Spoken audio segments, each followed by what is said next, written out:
बिस्मिल्लाहिर्रहमानिर्रहीम। अस्सलाम वालेकुम।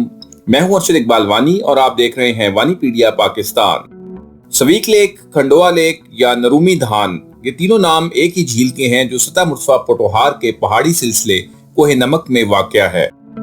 तो चलें वानीपीडिया पाकिस्तान के साथ चलते हैं इस छोटी लेकिन खूबसूरत झील को एक्सप्लोर करने। यहाँ जाने के लिए आपको मोटरवे पर लाहौर या इस्लामाबाद से आते हुए कलर कहार इंटरचेंज से उतरकर चुआ सैदन शाह वाली सड़क पर होकर जलेबी चौक से दाएं जानिब सीमेंट फैक्ट्री वाली रोड पर मुड़ना है।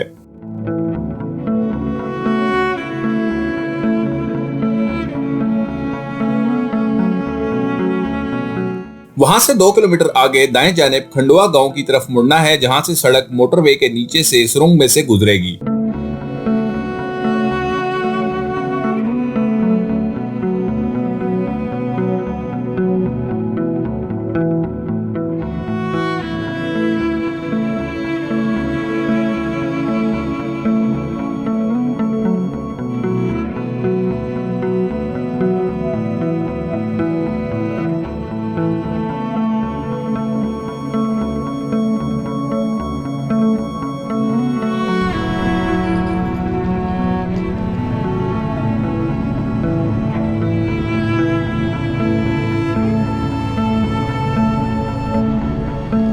सुरंग क्रॉस करते ही ये रेली सड़क खंडोआ के गांव तक जाती है, जो यहां से 1 किलोमीटर ही दूर है।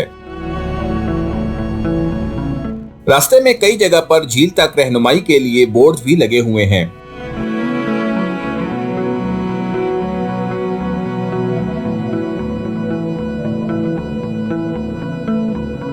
खंडोआ गांव क्रॉस करने के 1 किलोमीटर बाद कार पार्किंग आ जाएगी, जहां से फिर आगे जीपेबल रोड शुरू हो जाएगी। यहाँ पर आप अपनी गाड़ी पर भी आ सकते हैं, लेकिन कई जगह पर सड़क बहुत ही टूटी फूटी है।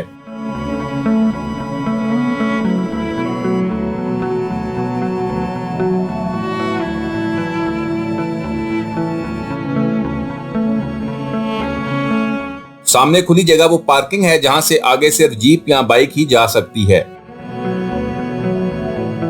यहाँ पर आप अपनी गाड़ी पार्क करके जीप किराए पर ले सकते हैं, जिसका अमूमी किराया 3000 के करीब है। यानी जीप आपको झील से 1.5 किलोमीटर पहले उतार देगी और वापसी पर पिक भी कर लेगी। अपनी गाड़ी पार्क करने के बाद अब हम जीप पर स्वेक लेक की जानिब जा रहे हैं। यहाँ से आगे रास्ता काफी खराब है। कुछ जगहों पर सड़क बेहतर हो जाती है, लेकिन ज्यादातर पूरे रास्ते पर पत्थर ही पड़े हुए हैं। अगर आप बाइक पर आ रहे हैं तो यहाँ बाइक ड्राइव करते हुए खसूसी एहतियात करें, क्योंकि गोल पत्थरों पर बाइक के टायर बहुत ज्यादा स्लिप होते हैं। कार पार्किंग से जहां पर आपको जीप उतारेगी वहां तक तकरीबन 4 किलोमीटर का फासला है। रास्ते में खेत, कीकर, फुलाही, जंगली जैतून और सनत्थे की झाड़ियों का जंगल है, जिनके दरमियान छोटी सी जीपेबल रोड पर आप उछलते कूदते हुए सफर करते हैं। जुनूब की तरफ एक छोटी सी चढ़ाई चढ़ने के बाद सड़क बल खाती हुई स्वीक झील से निकलने वाले नाले के कटाव से बनने वाली गहरी वादी में उतरना शुरू हो जाती है। सामने अब यही वादी नजर आ रही है जिसमें अब हम उतर रहे हैं। यहाँ पर कच्ची सड़क पर बहुत से हेयर पिन बेंड्स मौजूद हैं, जहां और भी ज्यादा एहतियात की जरूरत है। ये पूरा इलाका मादनी दौलत से भी माला माल है। यहाँ पर बहुत सी जगहों पर कोयले और नमक की माइनिंग भी की जाती है।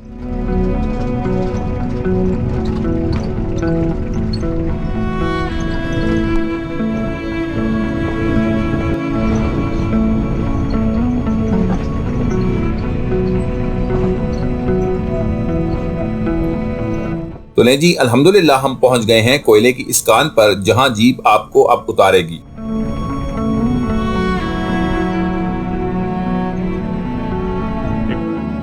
यहां से अब हमारे 1.5 किलोमीटर पैदल ट्रैक का आगाज होगा, जो हमें झील तक लेकर जाएगा।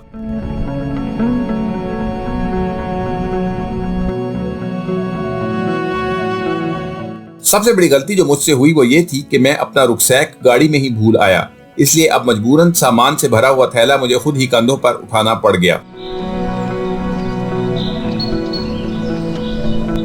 गर्मियों में यहाँ पर अक्सर बहुत सी फैमिलीज का रश रहता है, तो इनके लिए मेरी एडवाइस यही है कि अगर यहाँ पर आप आ रहे हैं तो सब लोग जॉगर्स पहनकर आएं और ख्वातीन खासकर हील और सैंडल्स पहनकर ना आएं, क्योंकि जंगल में इस पगडंडी पर पड़े हुए पत्थरों पर चलना फिर खासा दुश्वार हो जाता है।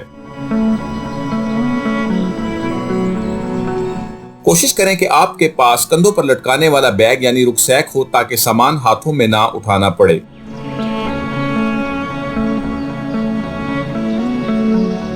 इसी तरह अपने साथ कोई वॉकिंग स्टिक भी जरूर साथ रखें ताकि चलने में आसानी हो। खासकर गर्मियों में इस जंगल में सांप भी होते हैं, तो स्टिक के जरिए आप इनसे भी महफूज रह सकते हैं। एक और अहम बात यह है कि अपने साथ पीने का पानी जरूर रखें, क्योंकि रास्ते में कहीं भी पानी मौजूद नहीं और गर्मियों में यहाँ पर शदीद गर्मी होती है। ये पूरा इलाका सब ट्रॉपिकल निबातात से ढका हुआ है, जिनमें बेशुमार इकसाम के दरख्त, झाड़ियां और हर्ब्स शामिल हैं। दरख्तों में कीकर, बेर, फुलाही, कऊ, सफेदा और पॉपुलर ज्यादा अहम हैं, जबकि झाड़ियों में सनत्था, गरंडा और दीगर कांटेदार झाड़ियां शामिल हैं। क्योंकि ये इलाका मानसून आबो हवा के खित्ते के मगरबी हिस्से में वाक़या है, इसलिए यहाँ पर बारिशें बहुत ही कम होती हैं। नदी नालों में ज्यादातर पानी बरसात के महीनों में ही आता है, जबकि साल के ज्यादातर हिस्से में बेशतर नदी नाले या तो खुश्क रहते हैं या बहुत ही कम पानी होता है। अब हम झील के खासा करीब पहुंच चुके हैं।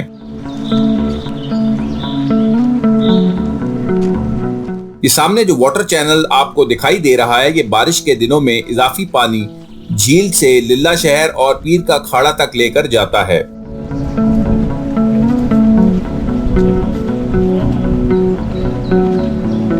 कोहे नमक के दामन में वाक़या होने की वजह से लिल्ला शहर का पानी खारा है, इसलिए स्वेक झील के ताज़ा चश्मों का पानी यहाँ तक चैनल्स और पाइप के जरिए से पहुंचाया जाता है।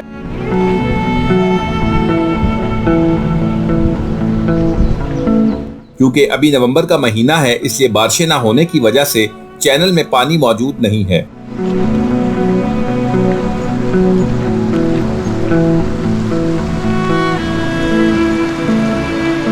सामने स्वेक झील से निकलने वाला नाला दिखाई देना शुरू हो गया है।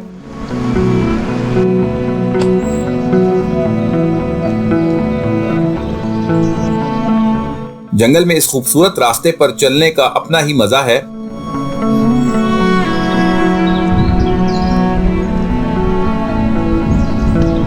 इस खामोशी में सिर्फ परिंदों की आवाजें और पत्थरों और पत्तों पर पांव रखने से पैदा होने वाली आवाजें इंसान को किसी और ही दुनिया में ले जाती हैं।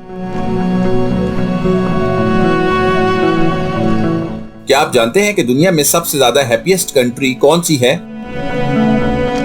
जी हाँ, एक सर्वे के मुताबिक ये फिनलैंड है, जिसके 75% रकबे पर जंगलात मौजूद हैं। और यकीनन फितरत के दरमियान रहने की वजह से ही यहाँ के लोग दुनिया के सबसे ज्यादा खुश मिजाज अफराद में शामिल हैं।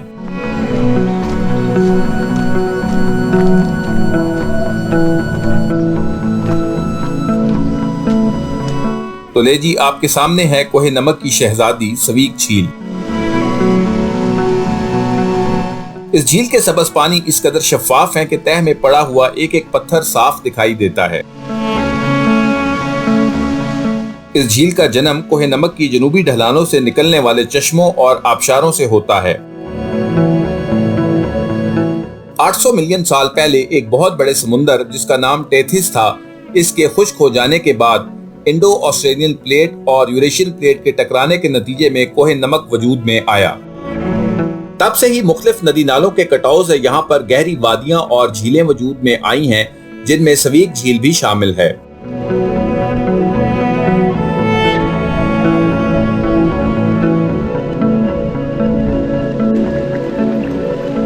घनी नबातात से ढकी ढलानों से रिश्ता मीठा पानी इस इलाके में नबाताती और हैवानी बका का जामिन है।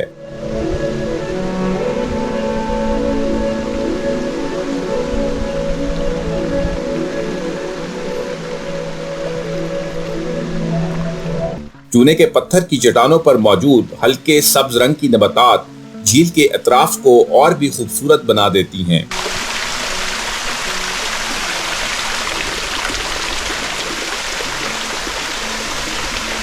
बुलंदी से पानी के कतरे मोतियों की तरह गिरते हुए झील के सब्जी माइल पानियों में इर्ताश पैदा करके एक कुदरती मौसीकी को जन्म देते हैं।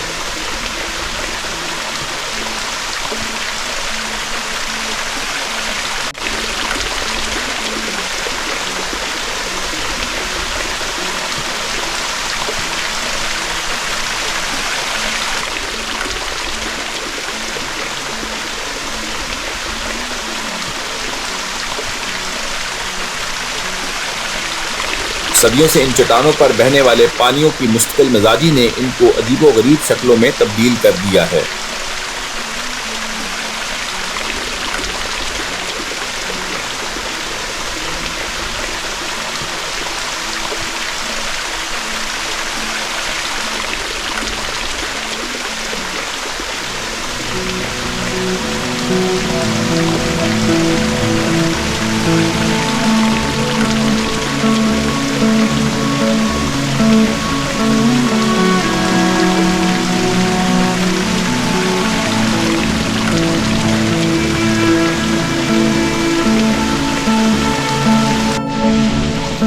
किसी ने झीलों के बारे में एक बहुत ही जबरदस्त बात की है कि A lake is a landscape's most beautiful and expressive feature.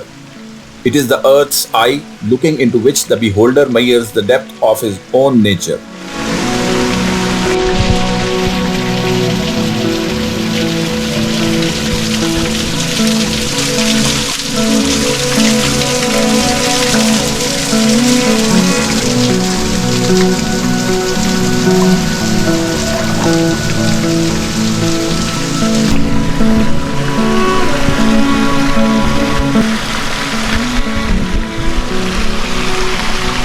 स्वीक झील अगरचे रकबे में तो ज्यादा बड़ी नहीं है, लेकिन खूबसूरती में अपनी मिसाल आप है।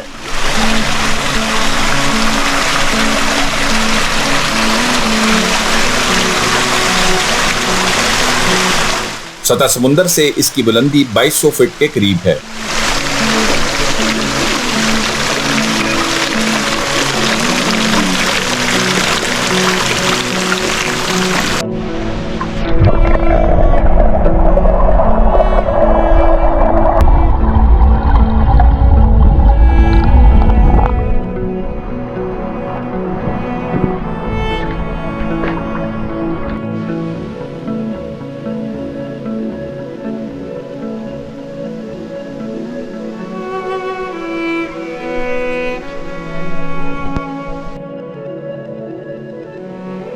तो चलें झील की पिछली जानिब ऊपर की तरफ चलकर आबशार को देखते हैं जो बुलंदी से झील के पानियों में गिरती है।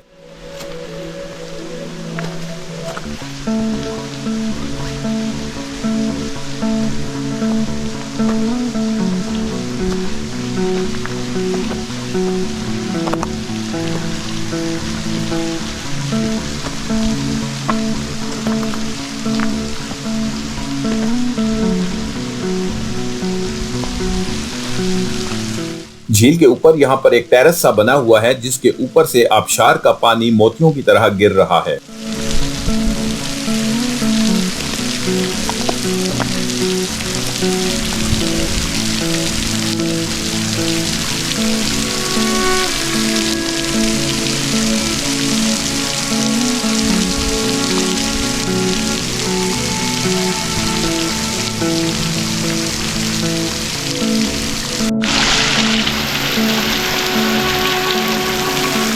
ये जगह बेहद स्लिपरी है क्योंकि जगह जगह पर काई यानी एल्गी जमी हुई है, इसलिए बहुत ज्यादा एहतियात की जरूरत है।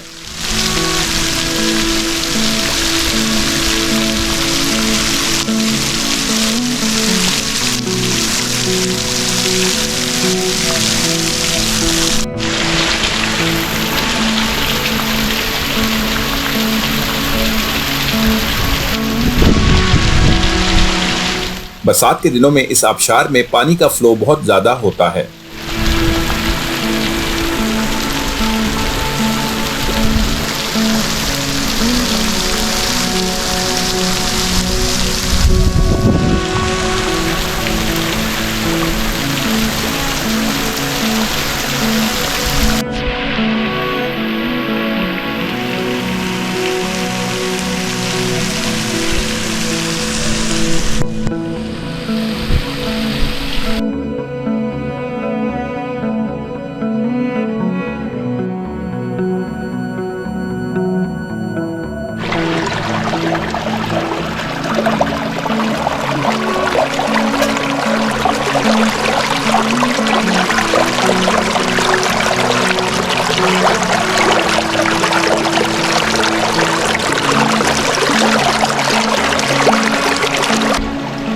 वक्त ही हम स्वेग लेक के किनारे जो हैं बैठे हुए हैं और ये सोर्स है, ये चश्मे, ये देखें जो आपको निकल रहे हैं, आवाज़ आ रही है, कितना खूबसूरत जो है ये पानी है, बहुत ही ज़बरदस्त मीठा पानी। इस इलाके में लाइमस्टोन क्लिफ्स हैं, उससे ऊज़ होकर ये साइड से निकल रहा है पानी, बेहद खूबसूरत है। और इससे जो ये झील वजूद में आई है, छोटी सी पौंड वजूद में आया है, ये देखने से ताल्लुक़ रखता है। तो आप लोग ज़रूर यहाँ का विजिट करें। स्वेग झील दरअसल एक छोटा सा मुकम्मल इकोसिस्टम है जिसमें छोटी मछलियां, केकड़े और दीगर जानदार बकसरत मौजूद हैं।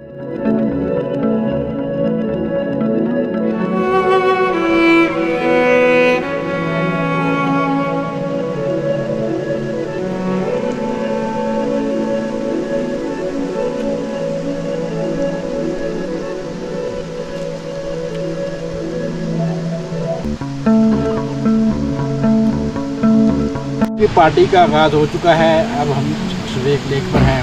हसन भाई जिंदाबाद, इनके पकौड़े ऑल ओवर पाकिस्तान मशहूर हैं। और पाकिस्तान की शायद ही कोई जगह हो जहाँ हसन भाई ने पकौड़े ना बनाए हो, पकौड़े ना बनाए हों। और ये भी याद रखें कि हसन भाई के पकौड़ों की दुकान की कोई और ब्रांच नहीं है इसके अलावा कहीं और, सिर्फ मनावा में है जो फिर जगह जगह जाकर पाकिस्तान के मुख्तलिफ हिस्सों में ये बनाते रहते हैं। और इसके अलावा जो है इन जैसे पकोड़े आपने कभी नहीं खाए होंगे, बल्कि वो जो आप हरीपुर के मशहूर पकोड़े, सलीम तुर्की वाले के पकोड़े, उनसे भी ज़्यादा मशहूर हसन भाई के पकोड़े हैं। हाँ जी, और जो साथी नहीं आ सके वो इन पकोड़ों की पार्टी को मिस करेंगे। हमने अभी चाय भी पी है, इस वक्त स्वेग लेक पर हम हैं। पाकिस्तान जिंदाबाद, हसन भाई पाइंदाबाद। अते अमरीका नहीं, हसन भाई अब अमरीका जाने की तैयारी कर रहे हैं।